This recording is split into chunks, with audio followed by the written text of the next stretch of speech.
तुम्हाला तडीपार ते झाले ते काही वेगळ्या कामासाठी झाले नाहीत आणि काही चूक नसताना त्यावेळेला तत्कालीन सरकारने सूडबुद्धीने त्यांच्यावरती कारवाई केलेली होती हे आपल्यालाही माहीत आहे. अमित भाई काय आहेत काय नाही कोणाला सांगायची गरज नाही. उद्या तुम्ही म्हणाल अटलजी पण आणीबाणीच्या काळामध्ये जेलमध्ये होते ते कसे काय पंतप्रधान झाले असं तुम्हाला म्हणता येणार नाही. आणि म्हणून शरद पवार साहेब आरोप करताना आपण काय आरोप करतोय ते जर आपण बघितलं पाहिजे. ते अमित भाईंनी केलेल्या आरोपामुळे ते अस्वस्थ झालेले आहेत हे आम्ही जाणू शकतो.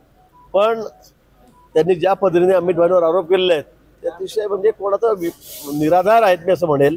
कारण अनेक लोक आणीबाणीच्या काळामध्ये जेलमध्ये सुद्धा होते. अनेकांनी कारावास त्या ठिकाणी भोगलेला आहेत. तुम्ही त्यांनाही म्हणाल की जेलमध्ये गेलेले होते म्हणून. अमित भाईंवर जी कारवाई झाली ती सूडबुद्धीने झालेली होती, चुकीची झालेली होती, राजकीय देशातून झालेली होती आणि म्हणून त्यावेळेला त्यांच्यावरती कारवाई झालेली होती. चालणार तर हे चालूच राहणार आहे. कोणी इकडे जातं कोणी तिकडे जात. निवडणुका आलेल्या आहेत. निवडणुका समोर ठेवून डोळ्यासमोर ठेवून कोणाला तिकीट मिळणार आहे कोणाला नाही मिळणार आहे. आमची महायुती आहे त्यामुळे थोडीफार इकडे तिकडे धावपळ काही लोकांची होईल. त्याच्यामुळे काही फार विशेष आहे मला असं वाटत नाही. उद्धव ठाकरे मुख्यमंत्री होणार ही लोकांची भावना आहे असं संजय राऊत म्हणाले. उद्धव ठाकरे मुख्यमंत्री होणार ही लोकभावना आहे असं संजय राऊत सकाळी म्हणाले. ते तर पंतप्रधानासाठी पण म्हणले होते मागच्या वेळेला. संजय राऊत मागच्या वेळेला उद्धवजी चांगले पंतप्रधान हे म्हणले होते. त्यांना काय त्यांचे नेते त्यांनी काय त्यांना पंतप्रधान करावं राष्ट्रपती करावं अमेरिकेचं पंतप्रधान राष्ट्रपती करावं तो त्यांचा अधिकार आहे. त्यांनी काय बोलावं काय बोलू नये म्हणून.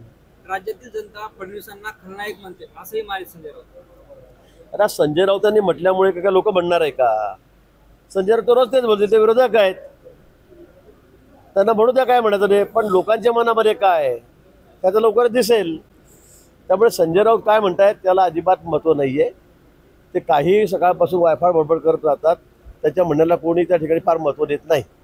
शिंदेंनी 3 ते 4 हजार कोटी रुपये खर्चून शिवसेनेचे नेते विकत घेतात असंही संजय राऊत म्हणाले. तेच सांगितलं संजय राऊतांच्या जीवेला काही हाड नाही आहे. वाटेल ते बोलत असतात. त्याच्या बोलणं सगळं निरर्थक असतं. आपल्यालाही कल्पना आहे 1000 कोटी लाख कोटीचं त्यांना अगदी चण्या फुटाण्यासारखे वाटतात. त्यामुळे त्यांना काय म्हणायचं ते म्हणू द्या.